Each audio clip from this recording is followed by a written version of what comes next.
Hello everyone, this is Shivangi. Welcome to Shiv classes. इस video में हम डिस्कस करने वाले हैं वेरियस बेनिफिट्स ऑफ एजुकेशन। तो हम जो ये टॉपिक कवर कर रहे हैं गुली बाबा में से कवर कर रहे हैं। पेज नंबर 66 पे आपको ये क्वेश्चन मिल जाएगा अगर आपने गुली बाबा परचेज कर रखी है। ब्लॉक 2 है ये आपकी, ठीक है। अगर आपने इग्नू की बुक्स में से पढ़ रहे हैं और गुली बाबा के अकॉर्डिंग ये चैप्टर नंबर 2 है आपका। तो चलिए स्टार्ट करते हैं। What people get back from education is known as benefit of education. कि लोगों को एजुकेशन से क्या मिल रहा है वो उसके बेनिफिट्स कहलाते हैं, ठीक है। कि भाई वो एजुकेट होके उससे उसे क्या बेनिफिट प्रोवाइड हो रहा है। If it is in the form of earning it is known and monetary return और डायरेक्ट बेनिफिट।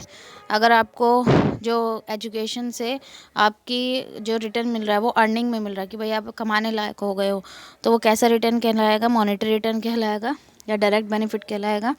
और अगर आपको किस तरीके से उससे रिटर्न मिल रहा है कि भाई आपको आपकी नॉलेज बढ़ रही है, आप जागरूक हो रहे हो, एक आपका जो माइंड सेट है वो पॉजिटिव फ्रेम हो रहा है, आपका एक स्टेटस बन रहा है सोसाइटी में, तो ये नॉन मॉनेटरी रिटर्न्स होते हैं, ठीक है। और इसे हम इनडायरेक्ट बेनिफिट्स बोलते हैं।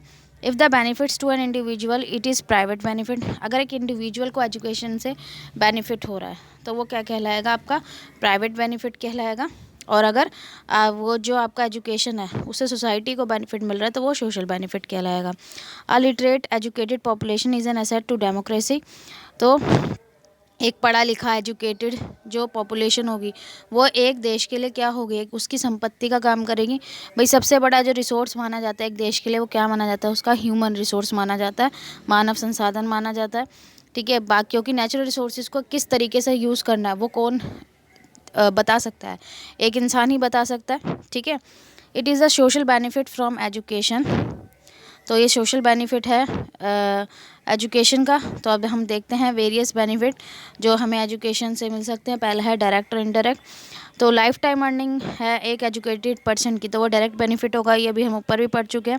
भाई स्किल प्रोड्यूस हो रहा है, एग्जांपल है, ठीक है। स्किल प्रोड्यूस हो रहा है एक ट्रेनिंग के दौरान, आप किसी भी चीज़ की ट्रेनिंग ले रहे हैं उसमें आपके स्किल प्रोड्यूस हो रहे हैं। या एक्सटेंशन प्रोग्राम है एग्रीकल्चर में, ठीक है, जो आपको असिस्ट कर रहे हैं उस प्रोग्राम के थ्रू कि भाई किस तरीके से आप step by step productivity agriculture में इंक्रीज़ कर सकते हैं, तो वो डायरेक्ट बेनिफिट है। अब इससे एजुकेशन से और क्या क्या होगा कि development of attitudes favourable for. उससे क्या होगा? आपके अंदर जो क्या डेवलप होंगे एटीट्यूड जो किसके फेवर में हो सकते हैं? सेविंग के, small family, modernisation, development response, rational outlook, scientific temper, democratic behaviour etcetera, ठीक है। ये सारे भी एजुकेशन से आपको बेनिफिट्स मिल सकते हैं। ये आपके क्या कहलाएंगे? इनडायरेक्ट बेनिफिट्स कहलाएंगे।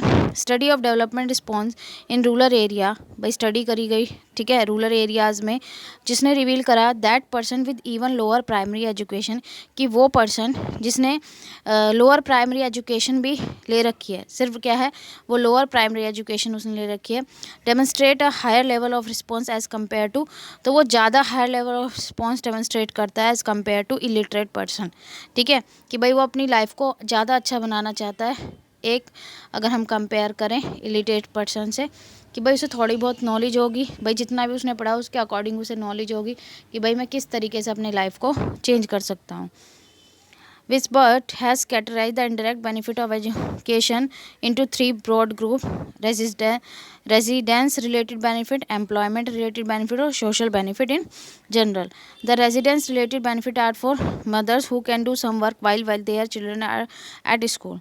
तो रेजिडेंस वाला नाम से ही पता लग रहा है, जो घर से रेजिडेंस बोलते हैं ना, भाई आपका रेजिडेंस एड्रेस क्या है, भाई आप कहाँ रहते हो, तो उसी से रेजिडेंस से आप बता सकते हैं कि भाई ये क्या बेनिफिट किन के लिए था? मदर्स के लिए था, कि भाई अगर जब उनके बच्चे जिस टाइम स्कूल में हैं तो वो कुछ काम कर सकती हैं, ठीक है। एम्प्लॉयमेंट रिलेटेड बेनिफिट क्या है? ये एक्सटर्नल इफेक्ट है कि एक एजुकेटेड वर्कर जो है, ठीक है, किसी भी वर्क प्लेस में जो उसकी प्रोडक्टिविटी होगी वो ज़्यादा क्या होगी?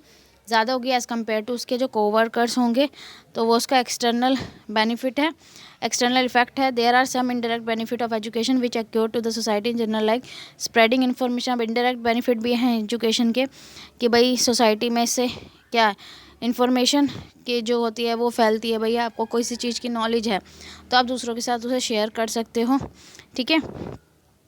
Although such indirect benefit of education can be recognise but it difficult to measure them. तो इनडायरेक्ट बेनिफिट को हम रिकॉग्नाइज कर सकते हैं, लेकिन इनको मेज़र करना बहुत ही मुश्किल है।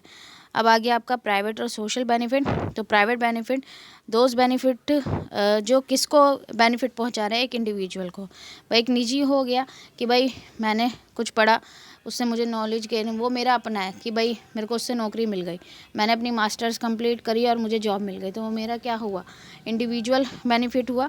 दे मे बी बोथ मॉनेटरी और नॉन मॉनेटरी टर्म। भाई मॉनेटरी और नॉन मॉनेटरी दोनों टर्म में हो सकता है। भाई मेरे को अर्निंग मेरी स्टार्ट हो गई तो वो मेरा क्या कहलाएगा, मॉनेटरी टर्म्स में मुझे बेनिफिट हो रहा है और साथ साथ मेरी नॉलेज भी बढ़ी है, तो वो नॉन मॉनेटरी हो जाएगा। तो डायरेक्ट और इनडायरेक्ट दोनों बेनिफिट हो रहे हैं। Earning of an individual are an illustration of direct private benefit. तो वही चीज़ आ गई कि भाई जो अर्निंग हो रही है वो आपका डायरेक्ट प्राइवेट बेनिफिट कहलाएगा। Development of desired attitude level of. अब एजुकेशन से क्या होता है कि भाई हमारे एटीट्यूड में भी चेंज आता है, हमारा लेवल ऑफ कॉन्फिडेंस बनता है, हमारी पर्सनालिटी में चेंज आता है, ठीक है। Healthy leisure time interest of life are illustration of. और हम जो लेजर टाइम में वो भी एक हेल्दी यूज़ करें, ये नहीं कि हम ऐसे ही पूरा दिन हमने निकाल दिया। हम अगर अपना टाइम स्पेंड कर रहे हैं, ठीक है, हमारा फ्री टाइम है, लेकिन उसमें भी हम कुछ इंटरेस्टिंग कर रहे हैं, ठीक है। तो ये इनडायरेक्ट और नॉन मॉनेटरी बेनिफिट हो गया, जिसमें हम देख सकते हैं भाई हम कोई गेम खेल रहे हैं, भाई हमारी हेल्थ भी अच्छी रहेगी उससे। Taxes on income paid by individual to the state are deductive from private monetary benefit. तो यहाँ से भाई सोसाइटी को भी हेल्प मिल रही है। आप जितना हम एजुकेट होंगे, हमें अच्छी सैलरी मिल रही है, ठीक है, तो हम उतना टैक्स पे भी करेंगे उस हिसाब से। तो वो किस में से जा रहा है, डिडक्ट हो रहा है हमारी सैलरी में से, तो प्राइवेट मॉनेटरी बेनिफिट्स में से जा रहा है।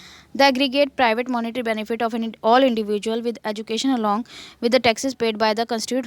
तो वही चीज़ आगे जो मैंने आपको बताई कि भाई जो प्राइवेट मॉनेटरी बेनिफिट्स में सभी इंडिविजुअल के में से जो टैक्सेस पे किए जा रहे हैं वो सब मिलके किसको बेनिफिट पहुंचा रहे हैं, सोसाइटी को, ठीक है, जो डायरेक्ट है और मॉनेटरी टर्म्स में भी है, क्योंकि टैक्सेस का इस्तेमाल करके ही सरकार समाज का कल्याण करती है कि भाई जो गरीब लोग हैं उनको सुविधाएं प्रदान करना, कि भाई जो उनको फ्री में चीज़ें, free house, free education develop कर रहे हैं, प्रोवाइड करा रहे हैं, वो किससे हो रहा है कि भाई जो हम अपना इनकम टैक्स पे करते हैं, या हाउस टैक्स हो गया, कई तरीके के टैक्स होता है, ठीक है, डायरेक्ट इनडायरेक्ट हम पढ़ चुके हैं MEC 106 में।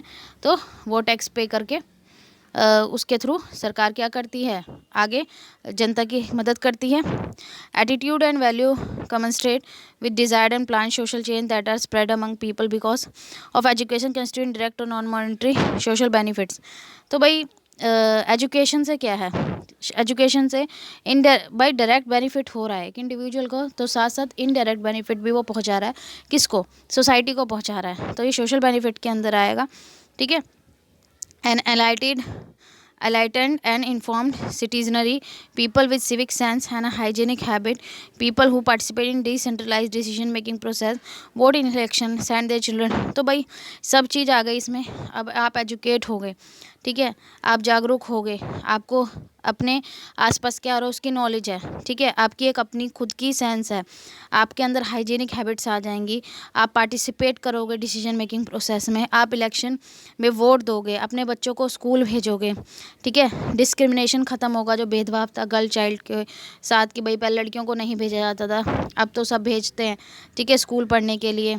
आपको अपने राइट्स के बारे में पता होगा कि जो माइनॉरिटी राइट्स है, भाई माइनॉरिटी जो है जिन माइनॉरिटीज़ में जो आते हैं उन्हें अपने राइट्स के बारे में पता है, और जो भी हमारे फंडामेंटल राइट्स हैं हमें अपने राइट्स के बारे में पता लगेगा, ठीक है। तो नॉन वायलेंट सोशल एक्शन जो हैं, इन सब में ये सब चीज़ें जो हैं हमें क्या होगा, वो किससे हमें मिलती है अवेयरनेस, जब हम एजुकेट होते हैं कि भाई हमारे क्या क्या अधिकार हैं, हम किन के खिलाफ़ आवाज़ उठा सकते हैं अगर हमारे साथ कुछ भी गलत हो रहा है, ठीक है। अब return from education, monetary benefits from education are called as return. तो जो मॉनेटरी बेनिफिट्स हमें एजुकेशन से मिलते हैं वो हमारा क्या कहलाते हैं, रिटर्न्स कहलाते हैं। Such benefit accruing to individual are called as private return. तो ऐसे बेनिफिट को हम क्या बोलेंगे, प्राइवेट रिटर्न बोलेंगे, क्योंकि भाई जो हम कमा रहे हैं, ठीक है, हमें जो रिटर्न मिल रहा है, नहीं मिल रहा है, वो पैसा तो हम अपने पास रखेंगे ना। The sum of all private return together with taxes. अब उस पैसे में से कुछ हम टैक्स पे करेंगे सब मिल के, ठीक है, तो वो किसको चला जाएगा, सरकार को चला जाएगा, वो उसका सोशल रिटर्न हो गया, ठीक है भाई। पहले मैंने अर्निंग करी, वो मेरा प्राइवेट रिटर्न हो गया, फिर मैं उसमें से टैक्स पे कर रही हूँ तो मैं सोशल रिटर्न हो गया वो। In this context of income paid by in the context of education cost for various courses the first calculated return to these courses over a lifetime are then computed based on factor like total year of working. अब जो return है, ठीक है, वो कैसे compute होता है कि भाई टोटल ईयर ऑफ वर्किंग कितना रहा आपका, कि एवरेज रिटर्न या फिर अर्निंग आपकी। लाइफ टाइम रिटर्न जो कैलकुलेट होगा वो किसके होगा, यूनिट कॉस्ट या पर यूनिट एक्सपेंडिचर पे। अब दो टेक्निक हैं जो कैलकुलेट की जाती हैं rate of return different level पे एंड फॉर्म ऑफ एजुकेशन। एक है नेट प्रेजेंट वैल्यू टेक्निक और दूसरा internal rate of return technique. There have been a large number of study using particularly internal rate of return technique to be compute economic value variety of educational courses. तो जो IRR है वो किस में help करती है, किसको compute करने में, जो वैरायटी है एजुकेशनल कोर्सेज की, ठीक है, उनकी economic value. A comprehensive review of this study has made by Psacharopoulos and Hinchliffe इन 1973, ठीक है, और उसको दोबारा अपडेट किया गया था 85 में।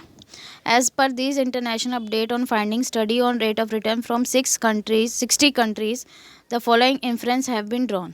तो क्या क्या देखते हैं इससे स्टडी से, क्या क्या रेट ऑफ रिटर्न के बारे में क्या क्या बोला गया, कि जो सोशल रेट ऑफ रिटर्न होता है वो लोअर होता है प्राइवेट रेट ऑफ रिटर्न से, ठीक है। Social rate to primary education are higher than to those secondary and higher education. Social rate of developing country are higher those for developed country. Social rate on investment in education are higher than social rate of investment in physical capital for developing countries. तो ये चीज़ जो थी ये देखी गई, ठीक है। ये तो इजी लैंग्वेज है, ये तो आपको समझ में ही आ गया होगा। अब लास्ट है private return versus social return. As there is subsidization of education by the state in all country it happen that private cost will be low. भाई ये देखा गया जैसे सर जो स्टेट है, गवर्नमेंट है, उन्होंने एजुकेशन को सब्सिडाइज करना स्टार्ट करा, तो जिससे जो प्राइवेट कॉस्ट थी वो कम हो गई। Return to an individual due to low private cost will definitely be higher than the return on taxes on income of the individual for the state due to relatively higher public cost. तो जो return था individual का किसकी वजह से, private cost की वजह से, लो प्राइवेट कॉस्ट की वजह से, ठीक है, वो हायर हुआ एज़ कम्पेयर टू जो रिटर्न उसको टैक्सेस पे मिला, टैक्सेस ऑन इनकम, ठीक है। Hence private return work out to be higher. तो जो प्राइवेट रिटर्न था वो हायर हुआ किससे, सोशल रिटर्न से ज़्यादा। तो यूनिट कॉस्ट थी प्राइमरी एजुकेशन की वो लो थी, लेकिन जो सोशल रिटर्न था उससे, ठीक है, वो क्या था, वो ज़्यादा था।